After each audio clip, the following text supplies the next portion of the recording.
finally where I need to be as a person. For years I have told you I would change, and I have always done or accomplished anything I told you with confidence that I would do. It has taken years to accomplish, but I have done it. It took a few breakups and unfortunately a divorce for me to get there, but now that I'm here to stay. I can remember every bad thing and good thing that I've ever done or has ever happened that has played an important role or made an impact in my life. There are so many good things, but there are a lot of bad things, things that I'm not proud of, and I can remember like it was yesterday. Every time I have disappointed or hurt someone that I have cared about, I did my best to change my behavior or my actions and make sure that I never did it again. Every time someone or myself did something to hurt you, it didn't just hurt you, it also hurt me. Since I was a little kid, I have always had drive and push to be my best at any and everything that I did. I refused to give up on anything that I had to do or needed to do. But some things I also had did not make sense to me or most people. I had a very hard time trusting people, even people close to me, even when I had no reason not to trust them. My mood could change very rapidly. I could be happy, but if something made me uncomfortable or brought up a memory, I could get very angry. There was even a time in my life in high school that I started using drugs and alcohol. That was not like me, that was not who I was. Most of these started after I had hurt you the first time. I had felt unworthy and unloved much of my life, and once I had met you, those feelings seemed to go away. But after I had hurt you or disappointed you, they came flooding back, but stronger than ever. I was being controlling, possessive, and protective. You had never even done anything to make me feel that way. The problem was that I was terrified to lose you. The more stuff I did wrong, the more my insecurities kicked in. I have always known what was right and wrong, but I could never understand why I was acting that way or doing some of the things I was. I did not know what was wrong with me. I felt so shameful and so defective. Eventually, you had gotten to the point that you had threatened me to leave. This had happened a couple times throughout our time together. Each time got worse and harder to get you to stay. Every time you had done this, I begged you to stay and promised I would change because losing you was the biggest fear I had. Even though I had made changes throughout, I never got to where I needed to be, not just for you, but period. Every time we got to one of these points, I succeeded in getting you to stay, but inside it was getting worse. The shame was getting worse, the feelings of guilt were getting worse, the feeling of never being good enough for anyone close to you or yourself was getting worse. I started to self-medicate. I would distance myself from you or avoid you, and once you were to the point that you were done or going to leave, I would come back and beg you to stay, but eventually our incident happened. When I say that it changed me, it's because it did change me. That was the start of the change. That is the moment when I had to stop and say, what the fuck happened? What is wrong with me? Because that type of reaction should never come from anyone.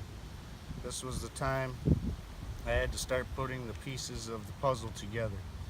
My greatest fear of losing the boys and you happened at the same time. All of my insecurities and feelings that I've been feeling my whole life were now real. This was the time I turned my thoughts and insecurities into reality. At this point, I had nothing else to lose, only things I could gain from now on.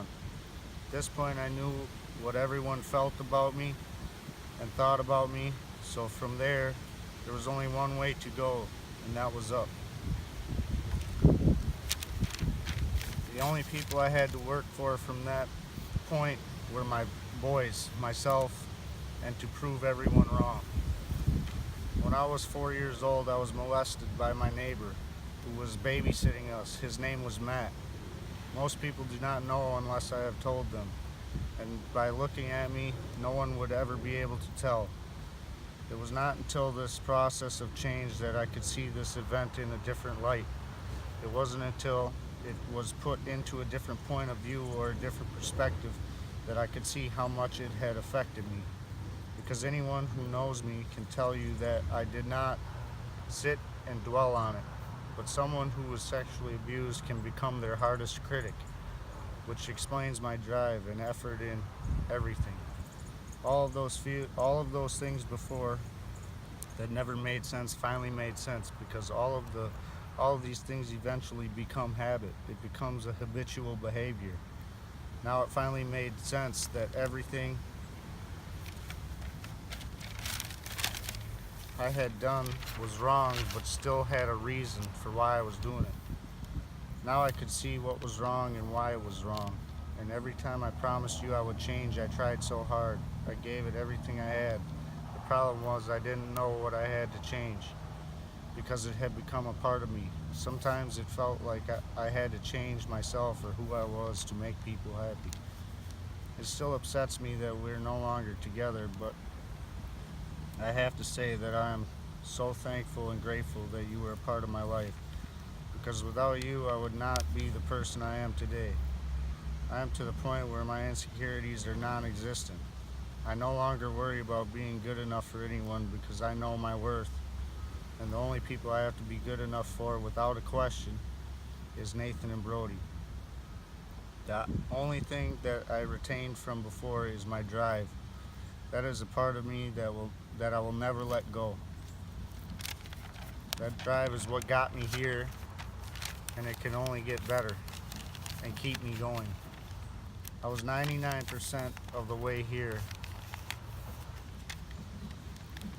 I would still lie or keep secrets like a motorcycle from you or my family.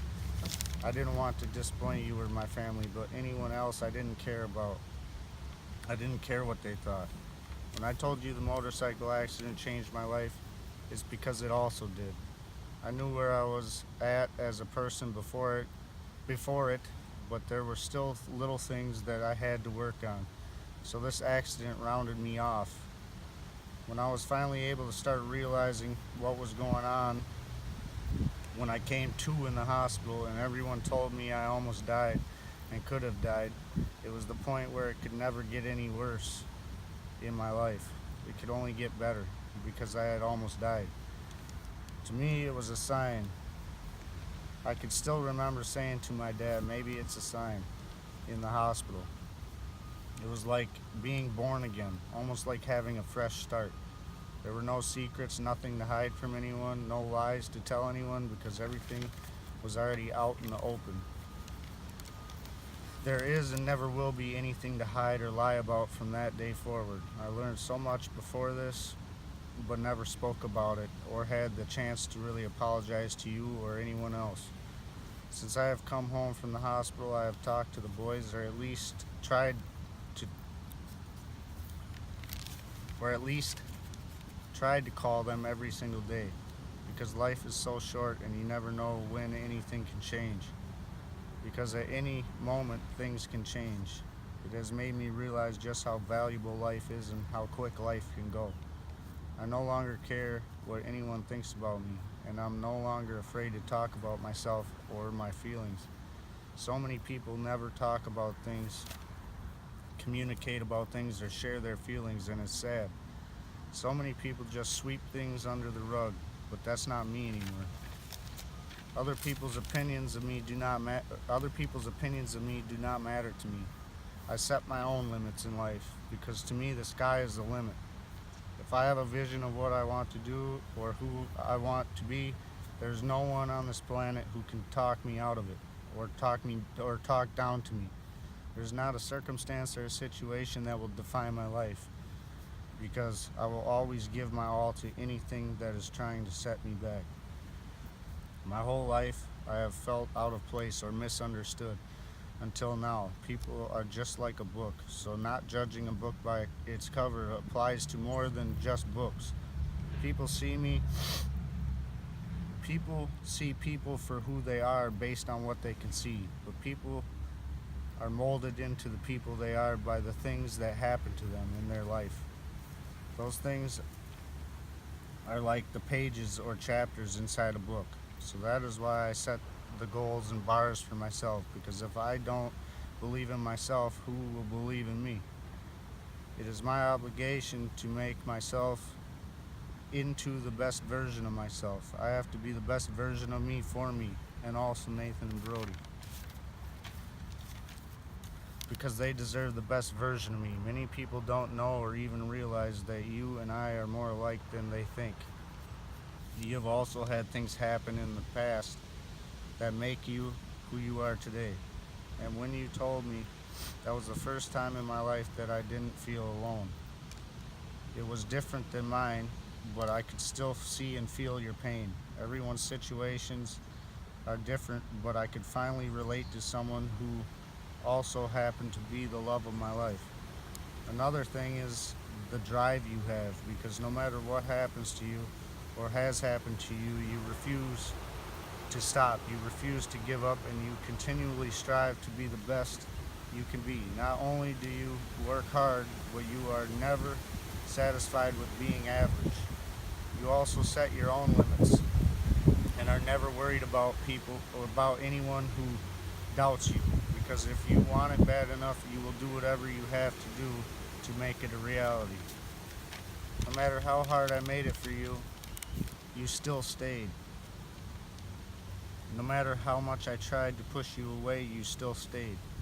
You stuck with me through all the bad times, and it confused me at first. I thought you were crazy. But you had opened yourself up to me, little by little, so I could see your true colors. I could see the kind of person you really were.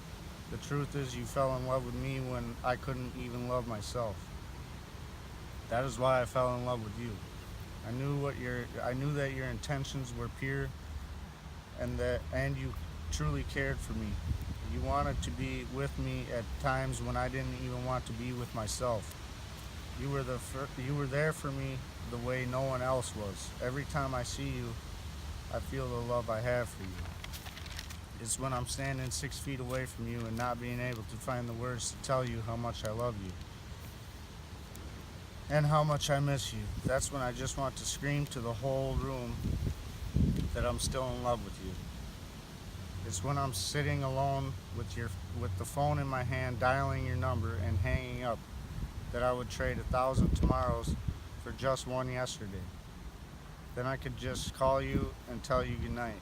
It's when I'm really sad about something and need someone to talk to that I realize that you are the only one who knew me at all, who really knew me at all. It's when I it's when I can't sleep at night that it hits me to realize how much I would give to hold you at that very moment.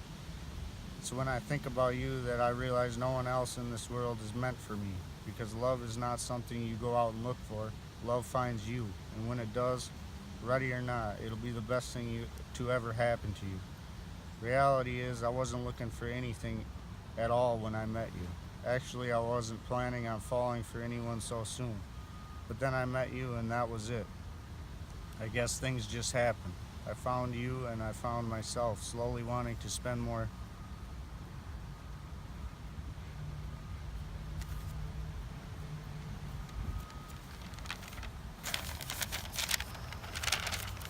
time with you.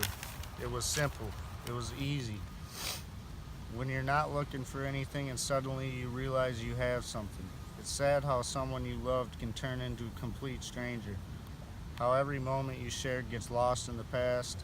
Every kiss, every laugh, every smile is forgotten, only to remember the fights, the lies, and the pain. I'd love to have you back, and I don't regret being with you. I would give anything to spend one more day with you the way it used to be. You brought me joy I've never felt and happiness that cannot be recreated. It only took a few moments to fall in love with you, but it's taken me forever to move on. Every sunrise gives me the hope that I will have you in my arms again, but every sunset painfully reminds me of the darkness that lies ahead. Everyone has that one relationship that they never quite get over, no matter what happens in between. When the two of us are together, it's like nothing has changed. Deep down, we both know we are supposed to be together, but we just can't seem to make it work. I miss you. I miss your voice. I miss your smile. I miss your hugs. I even miss your jokes. I miss how you made me feel. I miss your everything. I wish I could turn back the clock and take back every single mistake I made along the way that made you not want me anymore. I don't know why we drifted apart, and I regret it. I want us to be friends again the way we used to, and I want us to stay up all night talking about what is on our minds and in our hearts. Because no one has made me feel as comfortable as you, and no one has won my trust the way that you did. But just because we don't talk anymore, unless it's about the boys, does not mean that I've forgotten about you. It doesn't mean that I no longer care. Truth is, I still do. I do my best to check up on you, to see how you and the boys are doing, to see if you guys are okay. But every time I get the urge to talk to you, it suddenly hits me that we are now strangers, that you don't want me in your life, hence the reason why I'm no longer a part of yours. But even though everything has changed, I just want you to know that I'm still here. I will still be here for you. I will still lend you my shoulders and my ears. I don't care what time it is or what I am doing. Please don't hesitate to talk to me, because half of the time I wish that you were talking to me. I really miss your presence, you being my best friend, and I miss you in general. Time has a wonderful way of showing us what really matters. If someone asked me what my divorce was like after my accident, I'd tell them getting your heart broken is like riding a bike. Everything is going well, and then the bike starts to wobble. That sinking feeling in your stomach, that's what comes first. It's that nervous panic feeling you get while you're trying to steady the bike again. Next comes the fall. Your heart drops and you scream or cry out. Your stomach turns in a sickening manner. That's when it really begins. The pain. On a bike, it's all physical. The pain is as you slide on the concrete and scrape your hands and knees up. It's like the pain, but mental too. It's like your heart was ripped from your chest and slammed to the ground, where it bumps and skids on the surface like you did when you fell off the bike. It's physical burning pain in your chest and mind that would leave you in your bedroom for hours. It's like the heart was riding the bike and the person you loved so dearly ran up and pushed it off. And instead of getting better after a few days, the marks from the fall stay forever. That's heartbreak. But absence diminishes small loves and increases great loves. As the wind blows out a candle but ignites a bonfire. When I buried how much I missed you, which I buried to the bottom of my heart, it was still there. Until a few months ago it started digging its way back to the surface and suffocating me. The hardest thing you will ever have to do is grieve the loss of someone who is still alive. Sometimes it takes a painful situation to make us change our ways. Sometimes two people have to fall apart to realize how much they need to fall back together. I never imagined you and I, out of all people in this world, would go through something as devastating as we did. Throughout the years, we created the most beautiful memories. We climbed all the way to the top together, only to slip and fall as soon as we got there. And though I know I contributed to that fall, I tried so hard to hold on to us. My heart shattered into a million pieces. Eventually, I realized I couldn't save us. I couldn't undo what had been done, and I had to let you go to find your true happiness. My whole life, all I ever wanted was my own family. Every day I dreamed of falling in love with a woman, getting married, buying a house, and bringing our boys into the world. I guess it goes without saying,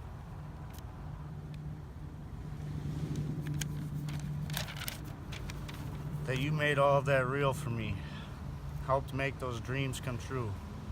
I wanted nothing more than to be the best husband, a romantic lover, a selfless provider, and the world's best dad.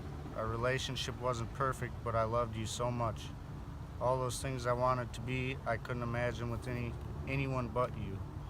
Our life together was like Disney World. We ran carefree in this theme park we call life, holding each other's hands. We laughed, cried, loved, and were in shock of everything we experienced. We were kids with dreams, and together we thought about the day when all of ours would come true. Eventually, though, the roller coaster stopped. The music died down, the lights shut off, and our journey came to a sudden halt. You were gone. Suddenly, everything that was so familiar about life felt so foreign. I was lost without you, and all I had left were my memories and dreams of us that I knew would never come true. There are a few things that I never did tell you. Every time I called you, I looked forward to hearing you answer the phone. You would answer in this voice that sounded so innocent, so loving, and it never changed. It always reminded me of the beginning of our relationship and all the reasons I fell in love with you. Who would have thought something so simple could be so powerful? How about Valentine's Day in Hinckley? We arrived at the hotel and got the keys to our room just in time to fill you in on the limo trip to Black Bear Casino. Or that hot summer weekend we made the road trip to Fargo to move AJ, and I happened to have a tournament that weekend as well. When we had gotten back to the apartment, your mom chewed me out for not doing the weapons competition, and everyone laughed as she chased me around the parking lot, laughing. I used to drive to your house almost every single day after school got out at 1:57. I couldn't wait for school to get out so I could go to the car and start making my way. I would move so fast at the end of the day that there were times that I would get there and you would just be getting home, or times I'd be behind your bus. You had gone snowmobiling on the back of the snowmobile with me in Hinckley, so I had figured out a way for you to go up to Cook, Minnesota, so you could ride by yourself. I had picked you up from Parmley in Chisago, and we made the drive through a snowstorm and made it there late at night. That was the weekend that my dad almost crashed his truck, and Deb's brother Rick ended up in the median and the trailer rolled on top of the box of his truck. That was also the weekend that it was so cold that everyone's helmets started frosting up and we had to stop at the gas station at night in Cook for people to thaw out. That was the first time that had ever happened to me, but you did great. What about the time we went to visit my grandparents up at Mille Lacs, and the next summer we went to Crane Lake when Brody was just a few weeks old? In a few short days you had gotten to see everything and experience everything that there was to offer up there. I remember when Brody was expected on July 14th, but he wasn't ready to come. I can remember how anxious I was the next couple of days waiting for the call while I was at work. But all of a sudden it was Friday, July 16th, and I still had no word. I came home to see you just relaxing like nothing had happened. But what I didn't know was that you had been having symptoms all day, but chose not to say anything. Nighttime came around and it was time for me to go to bed since it was my weekend to work. Next thing I knew, I was getting woke up in the middle of the night saying it was time to go, and I was almost in disbelief. It was so surreal. When it finally set in, I could hardly contain my excitement or my nerves. You had yelled at me on the way to the hospital because you had thought I was speeding, but it was just the bumps. When we were finally settled in, everything had gone so fast, but a few short hours later, he was here. I could hardly contain myself.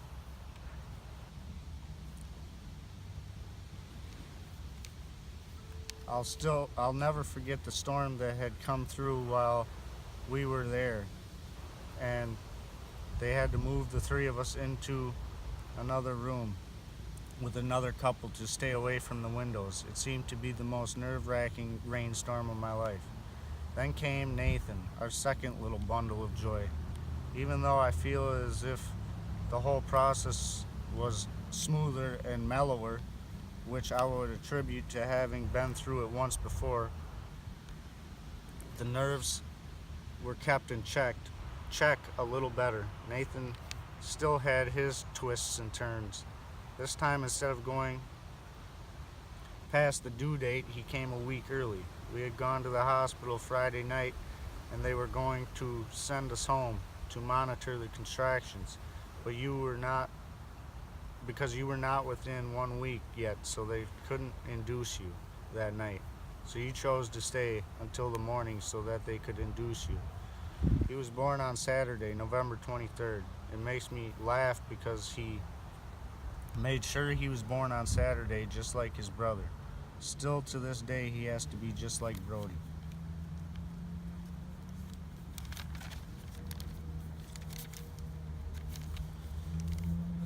But this time, instead of worrying about a storm, they had to monitor him for breathing, which we later found out after multiple appointments was a form or was from a condition called laryngomalacia and would heal itself. But until we found that out, I was a nervous wreck because it sounded like he couldn't breathe. Now we had two perfect little boys. They look up to you and they believe in you. You are their mom. Mommy, I believe in you too. I am so proud of everything you have done since we met, and I'm beyond grateful that you are the mother of our kids. But before any of these amazing things could happen, I had to go to Jody and Rick's for the fishing opener. That was kind of a spur of the moment thing which turned out to be one of the best weekends of my life, and that would change my life forever. Later on Saturday, we were back at Rick and Jody's, and Aaron and John happened to show up. I had not seen them since Rick and Jody's wedding almost 10 years prior. Aaron had said you should meet my sister and had showed me pictures. I found you on MySpace and we had started talking that night, and I knew I had to meet you. The next day, Aaron, Jody, and myself were shopping for shoes at Tanger for Charlie. I had made a comment to Aaron about when I was going to meet you, and she had called to find out, and I was told I would meet you later on that day. The date was May 11th, 2008. As soon as I found out that I would meet you later on, my nerves started going into high gear. A couple hours later, Aaron, Jody, and myself were on the way to get you. I was so nervous when I got to your house. You were sitting in your driveway in your dad's Monte Carlo. Everyone had talked for a minute. Your mom was introduced to me, and we had left. I'm pretty sure I did not and could not say a word to you for quite a while because I was so nervous. After dinner, we had all gone for a walk. Rick came to pick everyone up, and we were given the option for a ride or to walk back. We chose to walk, and we talked the whole way back. It was a Sunday night, and we both had school the next day, so you ended up leaving to go back home. I left not long after, but I found myself in awe on the way home.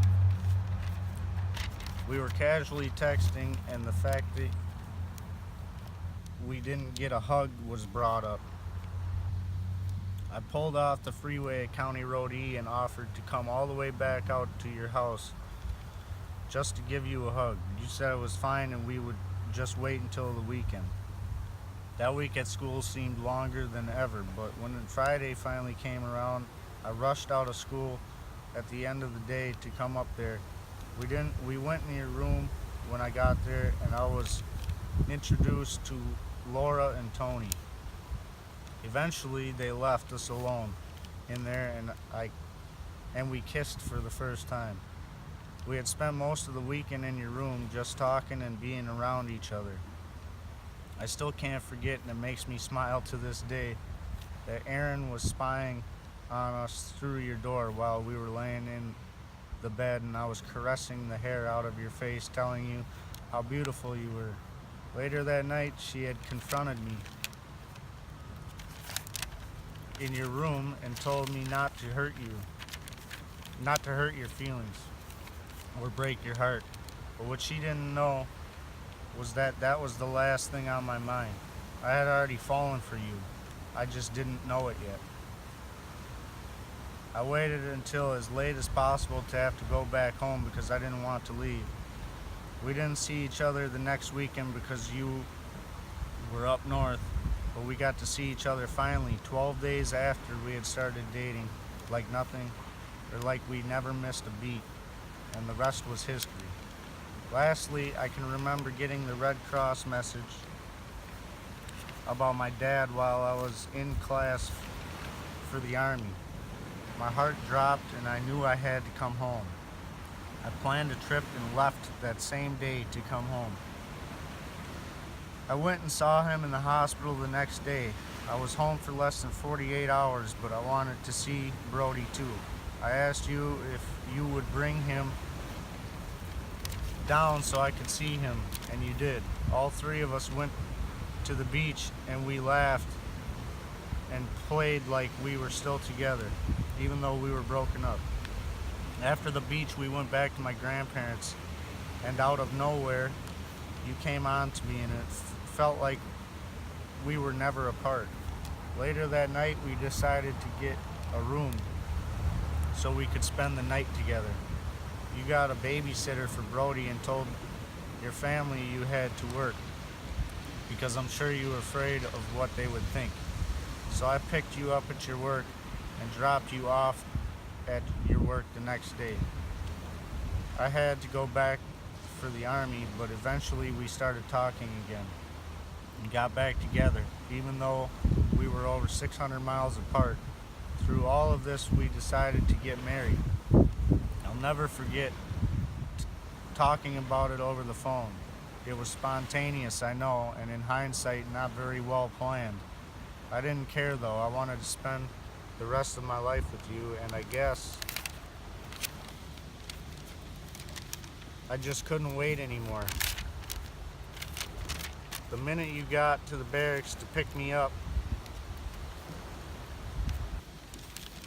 and I seen you, I thought back to that night in May 2008 when I first laid eyes on you. I thought about us being kids, not having anything but each other.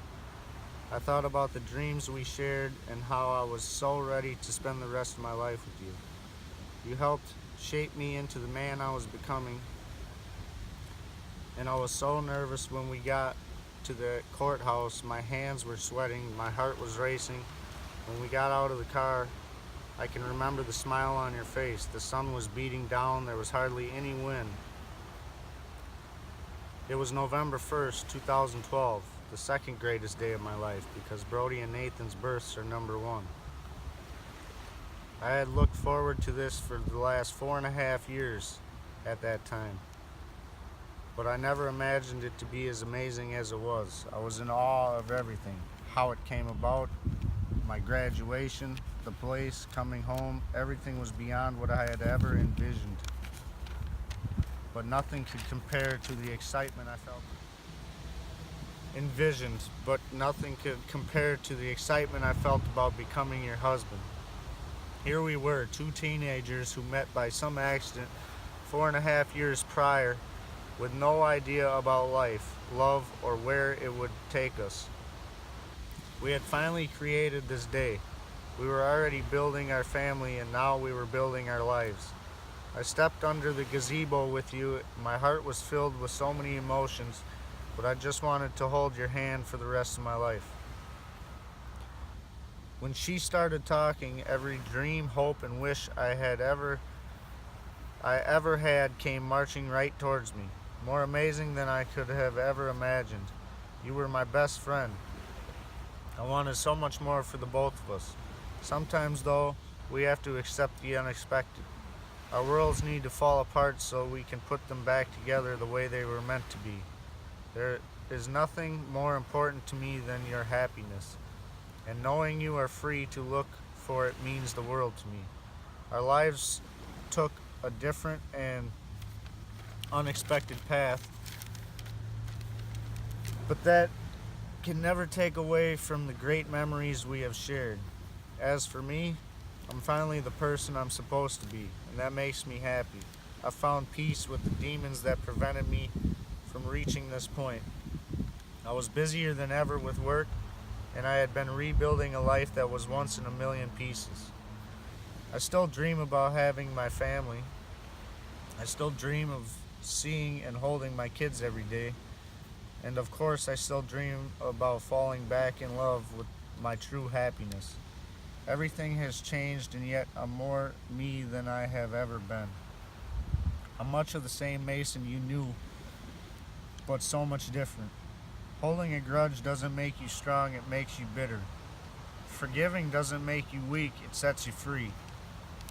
You see, too many people live with hate in this world. Those same people live with anger and fear. I'm not one of those people anymore. I'm disappointed we never got to finish writing our happily ever after, but I'll never be angry. I'll never hate you, and I'll never be dishonest about my emotions. I was given this amazing opportunity to love, brought me to so many beautiful places, taught me so much about life, and gave me memories I can hold close forever. How could I be angry about that?